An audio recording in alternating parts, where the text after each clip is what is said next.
ci climat social bu morose avec le contexte économique et social bu morose boo xamante ni daanaka ni ma ko waxee woon état bi tamit mooy état boo xamante ni ba mu ñëwee ba tey emploi politique rek moom moo am moo tax ci benn bëccëg recruter nañ ci 46 chargés de mission am na ci ñoom sax koo xamante ni ma koy nuyu bu baax ndax loolu tam ci am ngor ak jom la tudd bokk ci jeunes yi nga xamante ni ñoom la ñu recruter woon dafa wax ne chargé de mission sans mission ça ne sert absolument à rien du tout parce que loolu du bëgg sa ay ndaw say jeunes da nga leen di former waajal leen ba nga xamante ni bu ëllëgee da nga leen di jox liggéey waaye doo leen jox un emploi politique pour fermer seen i gémmiñ wala pour bañ ñu râler parce que def nga say liste ci législative yi xam ne bu liste yi génnee dëkk bi toj nga ne naay récupérer ñi def leen ci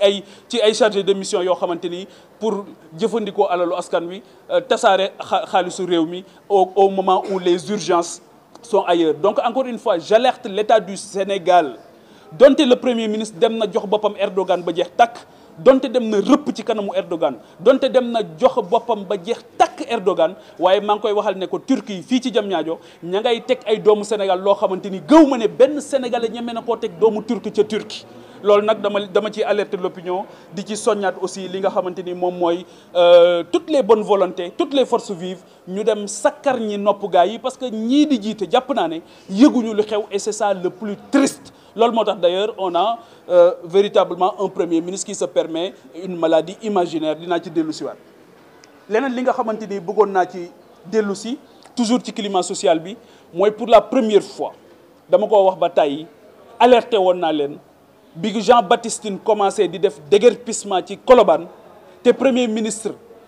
waxoon na yëgu ko te fekk na yëg na ko ndax boobu circulaire bi waajal déguerpissement bi génn na te ministre de l'intérieur ñemewul te def circulaire buy waajal déguerpissement te moom yëgaluñ ko mu yëg ko ba pare daal di ci fatt ay bëtam daw dem Colobane ànd ak ay nitam di def politique nga xamante ni avec une absence de volonté extraordinaire booba laa ko alerté woon ne ko attention pour la première fois au Sénégal ñuy wax déguerpissement te waxuñu recasement moo tax je comprends la frustration des marchands ambulants je comprends la frustration des mécaniciens parce que mënoo di def déguerpissement koo xamante ni boo ko déguerpiree moom pour mu am lu mu lekk dafa war a xëy dem jaayi bu jaayul du am ngoon lu mu lekk alors que yow yaa ngi toog ci say fonds politique yaa ngi toog ci say avantage yu dul jeex yenn saa yi sax nga dem ci ab dëkk ñëw ne jox nañ ñu don te kenn du gis don yi fu mu dugg kenn du gis xaalis bi fu mu dugg liy jóge ci pétrole bi gaz bi gisoo sénégalais bu gis xaalis boobu donc ñooñu nga xamante ni aujourd'hui ils sont dans une situation catastrophique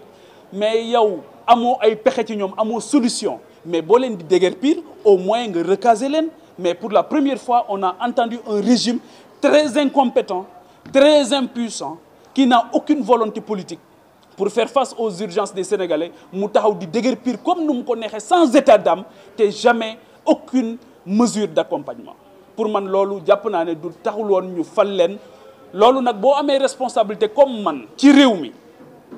loolu mënul di xew nga daal di ci noppi jàpp ci sa njàmbur li may jeexalee ci donc maa ngi ñaan aussi ñu taxawu ñooñu nga xamante ni aujourd'hui dañu nekk dans une situation de désastre total li ma recevoir jamono ji ci ay nit yoo xam dañ leen a dàq ci seen i liggéeyukaay xamuma nu mu toll da ngay recevoir waa Sabodala yi ñiy liggéey ci Sabodala ñoom ñoo ci ñëg te di liggéey ci wàllu sécurité keroog recevoir naa leen je parle pas des 313 policiers qui ont été injustement licenciés je ne parle pas de la situation dans tout ci société nationale yëpp yi nga xamante ni tey dóor doom làq doom moo fa am yow dañ lay recruter nga nekk recrutement politique nga fekk fi nit ne ko yow recrutement politique nga ci biti wala on te met au frigo et aujourd'hui ils ont pris des gens pour la première fois seen premier job ñu jox la une grande société nationale wala ñu def la PCA alors que c'est ton premier travail tu n'as jamais arbitré entre deux décisions xamoo nu ñuy liggéeyee